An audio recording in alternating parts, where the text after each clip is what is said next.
여러분들께서는 쟁성공후라는 사자성어를 들어보신 적이 있으신가요? 쟁성공후란 앞서기를 다투고 뒤처지는 것을 두려워한다는 뜻으로 격렬한 경쟁을 비유하는 말입니다. 그런데 여기 프리미어리그에도 뒤처지기 싫어하는 구단들이 한 선수를 두고 엄청난 경쟁을 벌이고 있어 주목을 끌고 있습니다. 최근 김민재 선수는 맨체스터 유나이티드와 연결되어 러브콜을 받았지만 신흥 오일머니 뉴캐슬 유나이티드도 김민재의 영입 레이스에 뛰어들어 행선지가 불투명해졌습니다.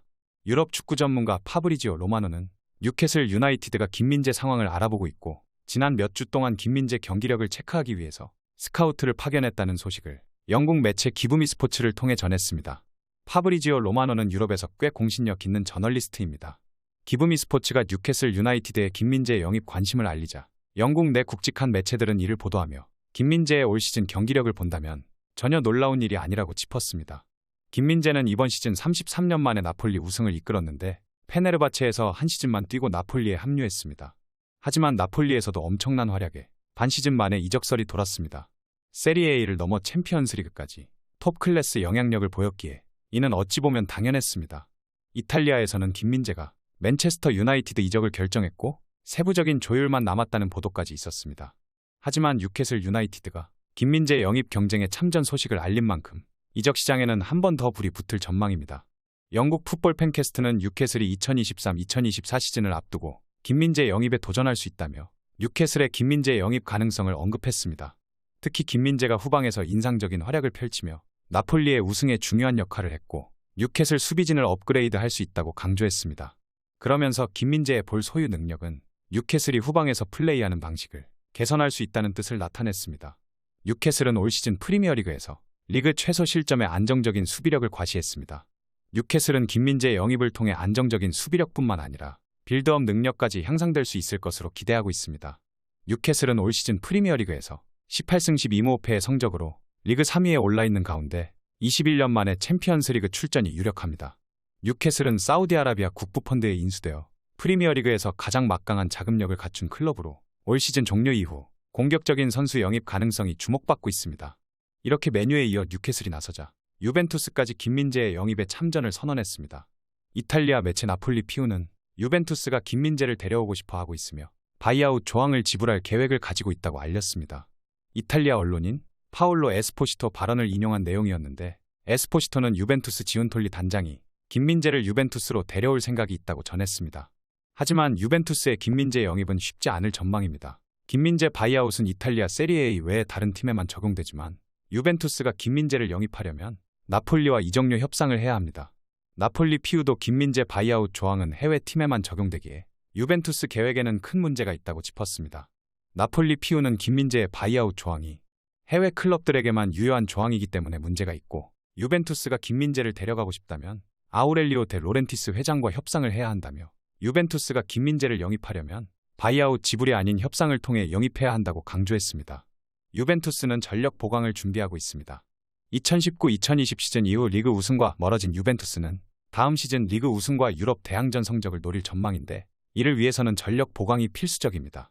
레오나르도 보누치가 이번 시즌을 끝으로 은퇴하는 만큼 유벤투스는 새로운 센터백을 영입해야 하는 상황입니다.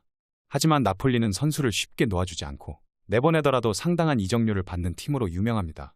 더욱이 33년 만에 우승을 차지한 뒤 세리에A에서 입지를 굳히려고 하는 나폴리가 자국 라이벌인 유벤투스의 핵심 선수를 내줄 가능성은 낮습니다. 한편 김민재가 맨체스터 유나이티드에 합류하면 로테이션 멤버가 될 것이라는 예상이 나왔습니다. 김민재가 맨유에 합류할 경우 포지션 경쟁이 쉽지 않을 것으로 점친 것입니다. 영국 맨체스터 이브닝 뉴스는 올 시즌 종료 이후 맨유가 6명의 선수를 영입할 경우 포메이션을 예상해 소개했는데 이 매체는 김민재를 아르헨티나의 카타르 월드컵 우승 주역으로 활약했던 리산드로 마르티네즈의 백업으로 언급했습니다. 그러면서 김민재의 맨유 이적설이 있지만 김민재는 로테이션 역할에 만족하지 않을 것이라고 주장했습니다. 이렇게 김민재를 향한 여러 구단들의 관심이 뜨거운 가운데 반대로 관심이 차갑게 식어버린 구단도 있습니다. 바로 토트넘 구단입니다. 토트넘은 현재 감독 선임에 힘을 기울이고 있는데 엄청난 노력에도 불구하고 율리안 나겔스만 감독에 이어 사비 알론소 레버쿠젠 감독까지 토트넘 사령탑 후보에서 자진하차했습니다. 알론소 감독은 안방에서 열리는 AS 로마와의 2022-2023 시즌 유로파리그 4강 2차전을 앞두고 가진 인터뷰에서 레버쿠젠 잔류를 선언했습니다. 그는 레버쿠젠과 함께 해 행복하고 레버쿠젠에 남을 것이냐는 질문에 그렇다며 거취를 명확히 했습니다. 알론소 감독은 지난해 10월 레버쿠젠의 지휘봉을 잡았습니다. 그는 시즌 초반 강등권에 머물던 레버쿠젠을 7위까지 올려놓았고 유로파리그에선 4강 진출을 이끌었기에 토트넘은 그를 원했습니다. 하지만 알론소 감독은 다니엘 레비 회장에게 부담을 느낀 듯 보입니다. 레비라는 변수를 넘기가 쉽지 않았던 것입니다. 나겔스만 감독도 선수 영입의 정권을 달라는 부분에서 이견을 나타내며 토트넘 차기 사령탑 후보에서 지워졌습니다. 상황이 이렇게 되자 현지에서는 레비가 도대체 뭐하고 있냐는 소리가 나오고 있습니다. 토트넘 하스퍼는 3월 26일 안토니오 콘테 감독과 이별했다고 공식 발표했지만 거의 2개월이 지나도록 차기 감독이 누가 될 것인지 협상은 얼마나 진척이 됐는지 알려진 바가 없습니다. 영국 언론 익스프레스는 토트넘 차기 감독에 관해 우리가 알고 있는 모든 것이라며 현재 상황을 설명했습니다. 익스프레스는 다니엘 레비 토트넘 회장이 콘테를 경질한 지 꽤 시간이 지났지만 여전히 새로운 감독을 찾고 있다며 토트넘은 누누 산투 감독의 비참한 통치로 끝난 2021년 감독 영입 과정을 반복하지 않아야 한다는 압박감에 시달리고 있다고 지적했습니다. 토트넘은 2021년에도 조제 무리뉴 감독을 해고한 뒤 2달 동안 후임자를 찾지 못했습니다. 여러 명장들이 하마평에 올랐으나 결국 모두 영입에 실패했습니다. 부랴부랴 산투 감독과 계약했지만 산투는 6개월도 버티지 못하고 잘렸습니다. 지금 분위기도 2021년과 비슷하게 흘러가고 있습니다. 익스프레스는 알론소가 레버쿠젠에 잔류한다고 확인했고 포체티노는 첼시로 갔으며 나겔스만은 다시 만날 계획이 없다고 전해졌다고 밝혔습니다. 이제 주목받는 인물은 페에노르트의 아르네 슬롯 감독입니다. 영국의 데일리 메일은 슬롯 감독이 가장 강력한 토트넘 감독 후보라고 보도했습니다. 슬롯 감독은 올 시즌 2021년 7월 페에노르트의 지휘봉을 잡았고 올 시즌 3장을 열었으며 6년 만에 정규리그 우승을 이끌었습니다. 페에노르트는 슬롯 감독을 지키기 위해 안간힘을 쓰고 있습니다. 연봉 인상은 기본이고 다음 시즌 유럽 챔피언스리그 출전을 위해 아낌없이 지원할 계획이라고 밝혔습니다. 하지만 페에노르트와 토트넘은 규모가 다른 클럽입니다. 페에노르트가 얼마를 지원하든 토트넘에 비하면 왜소할 것이라는 것이 현지 언론의 분석입니다. 이렇게 토트넘이 감독 선임에 애를 먹고 있는 가운데 다니엘 레비 회장의 끔찍한 결정이 토트넘 팬들을 경악하게 만들고 있습니다. 형편없는 수비 실력을 가진 다이어 선수의 재계약을 추진하고 있기 때문입니다. 다이어는 지난 2014년부터 토트넘 소속 선수로 활약하며 출전했는데 지난 2019-2020 시즌부터는 토트넘 주전 수비로 출전하는 빈도가 늘며 수비수로 자리 잡았습니다. 하지만 다이어의 최근 수비 실력은 전문 수비수라고 말하기 어려운 수준입니다. 다이어는 수비 전술에 일가견이 있는 감독들을 두루 거치면서도 수비 불안을 자주 노출했습니다. 특히나 그는 대인 마크와 위치 선정에서 최악의 모습을 여러 차례 보여주며 토트넘이 허무한 실점을 허용하는데 빌미가 되는 경우도 잦았습니다. 이런 심각한 수비 실력에도 불구하고 토트넘이 그를 대체하는 대신 재계약을 맺는 결정을 하자 과거 토트넘에서 뛰었던 선수조차 비판의 목소리를 높였습니다. 이브닝 스탠더드는 토트넘이 최근 보도에 따르면 다이어가 계약 마지막 시즌에 접어들면서 새로운 3년 계약에 대해 논의 중이라고 언급했습니다. 이어 전 토트넘 미드필더 제이미 오하라는 이런 결정에 대해 토트넘이 중요한 여름 이적 시장을 앞두고 팀을 구성하는 방식에 대해 비판했다고 덧붙였습니다.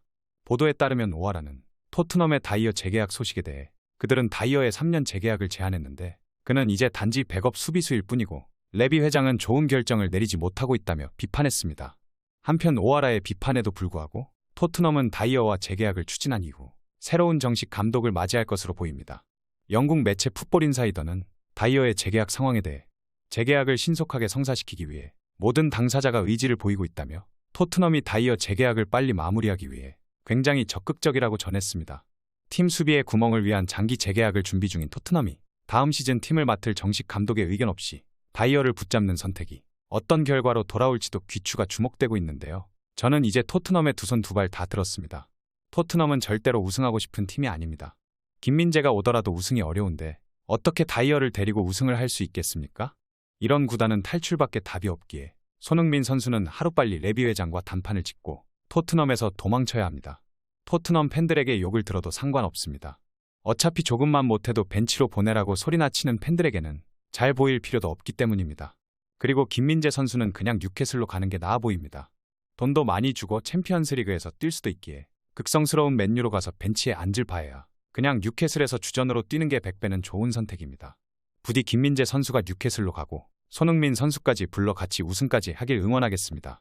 오늘 전해드릴 소식은 여기까지입니다. 페페TV 시청자 여러분은 어떻게 생각하세요? 페페TV는 여러분의 생각이 궁금합니다. 댓글로 여러분의 생각을 남겨주세요. 여러분 행복한 일은 매일 있습니다.